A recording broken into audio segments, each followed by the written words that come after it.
ತಗೊಮ್ಮ. ಎಲ್ಲಮ್ಮ ಒಡವೆ? ಇನ್ನು ಒಡವೆ ಇಲ್ವಾ? ಎಲ್ಲಿದೆ ಒಡವೆ? ಬರೀ ಖಾಲಿ ಬಾಕ್ಸ್ ಇದೆ. ನಮ್ಮ ಇಲ್ಲಿರೋ ಸೇಫ್ ಅಲ್ಲ ಅಂತ ನಿನಗ್ ತಗೊಂಡ್ ಕೊಟ್ರೆ ಇಲ್ಲೂ ಒಡವೆಗಳಿಲ್ಲ. ಅಯ್ಯೋ, ಎಲ್ಲಪ್ಪ ಹೋಯ್ತು ಒಡವೆ? ಇದ್ರಲ್ಲೇ ಇಟ್ಟಿದೆ ಕಣೆ. ಇಲ್ಲೇ ಇಟ್ಟಿದೆ ಕಣೆ. ಕೀ ಕೂಡ ನನ್ನ ಹತ್ರನೇ ಇದೆ.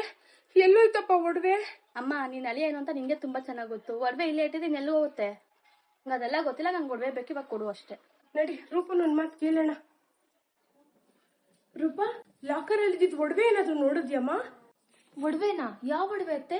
ನನಗೂ ಗೊತ್ತಿಲ್ಲ. ಕವಿತಾ ಒಡವೆ ಕೊಟ್ಟಿದ್ಲಮ್ಮ, ಅದು ನಾನು ಲಾಕರ್ ಅಲ್ಲೇ ಇಟ್ಟಿದ್ದೆ. ಇವಾಗ ಒಡವೆ ಕಾಣಿಸ್ತಾ ಇಲ್ಲ, ಒಡವೆ ಬಾಕ್ಸ್ ಮಾತ್ರ ಇದೆ. ಏನಮ್ಮ ನಾಟಕ ಆಡ್ತಿದ್ದೀರಾ ಎಲ್ಲರೂ? ಬಿಡಮ್ಮ, ಪೊಲೀಸ್ ಕಂಪ್ಲೇಂಟ್ ಕೊಡ್ತೀನಿ. ಒಡವೆ ಯಾರು ಎತ್ಕೊಂಡಿದ್ದಾರೆ, ಎಲ್ಲಿರುತ್ತೆ ಅಂತ ಅವರೇ ಕಂಡಿಡಿತಾರೆ. ಸಮಾಧಾನವಾಗಿರೆ, ನನ್ಗೂ ಕೈಕಾಲು ಆಡ್ತಾ ಇಲ್ಲ. ಮನೇಲೆ ಹುಡ್ಕೋಣ, ಇಲ್ಲೇ ಎಲ್ಲಾದ್ರೂ ಇರುತ್ತೆ. ಏಯ್, ಏನೇ ನೀನು ಅಮ್ಮನ ಮೇಲೆ ಕಂಪ್ಲೇಂಟ್ ಮಾಡೋಷ್ಟು ದೊಡ್ಡವಳಾಗಿದ್ದೀನಿ. ಯಾವ್ದೇ ನಿಂದು ಒಡವೆ ಕೊಡಿಸ್ತೀನಿ ಹೋಗೆ. ನೀನೇನೋ ಕೊಡ್ಸೋದು ಒಡವೆನಾ? ನನ್ನೊಡವೆ ನನಗೆ ಕೊಟ್ರೆ ಸಾಕು. ನೀನೇನಾದ್ರೂ ತಗೊಂಡ್ಯಪ್ಪ ಒಡವೆನಾ? ಹೂಮ್ಮ, ನನ್ನ ಲಾಕರಿಂದ ಒಡವೆ ತಗೊಂಡೆ. ನಮ್ದಲ್ಲ ಅಂದ್ಮೇಲೆ ಯಾಕಪ್ಪ ತಗೊಂಡೆ ಒಡವೆ? ತಗೊಳಕ್ ಮುಂಚೆ ಒಂದು ಮಾತು ಕೇಳಿ ತಗೋಬೇಕಂತ ಗೊತ್ತಾಗ್ಲಿಲ್ವಾ ನಿನ್ಗೆ? ಅವಳೆಷ್ಟು ರಾಧಾಂತ ಮಾಡ್ತಿದ್ದಾಳೆ ನೋಡು.